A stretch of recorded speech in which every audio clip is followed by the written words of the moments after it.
Мусульмане поселка Абай близ Джанкоя продолжают реконструкцию долгожданной мечети, которой добивались около 20 лет. Год назад это здание передали в пользование мусульманской общине в аварийном состоянии. Местные жители своими силами и с помощью неравнодушных людей приводят его в порядок. Пек неден башланган ады, агыр күнлерден башланган ады бу. Біздің құрылжылығымыз кене сонсыз санақсыз шүкірлер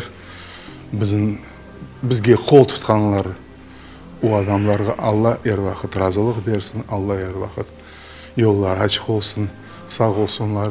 Tepemizni kapatıp olduk, içimizni yapıp olduk. Namazhanemizni, mana iftarhanemizni bir alga ketire atamız. Bütün pencerelerin sayısından almaçlardık. Hepsini sokup, yani gayrından, yani pencereler koyduk, kapılar koyduk.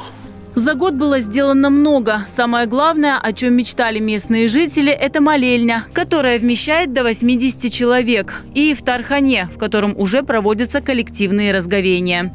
Это большая радость для каждого жителя поселка Абай. Namazlarımız keçe, teravihlerimiz keçe, Allah'a şükür. Ocağımız kele, Kur'ancasına okutmaya ballarımızın ularında şükür ya Rabbim, o da okunge yettik, gördük. Yaşlılıklarımız kele 14, 15, 16 yaşına yaşlarımız, ular pek kuvandırab. Но в мечети еще много незавершенной работы, которая требует больших финансовых затрат. Самим местным жителям не справиться, поэтому они снова вынуждены обратиться к единоверцам за помощью. Жолacak yerimiz yok da, abdesthanemiz yok da. Kuruculuk stroymateriallarımız. Mana bu polga plitkalar, eski namazhanemiz.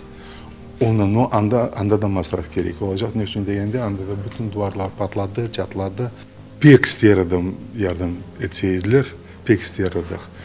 Pek kullanırdık oha. Ne için degende bizde ticaret adamları yok.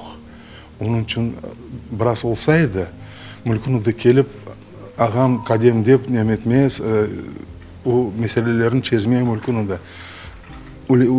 Улежные ерде bizden çaremiz yok şimdi. Помочь мечети Абай можно по реквизитам.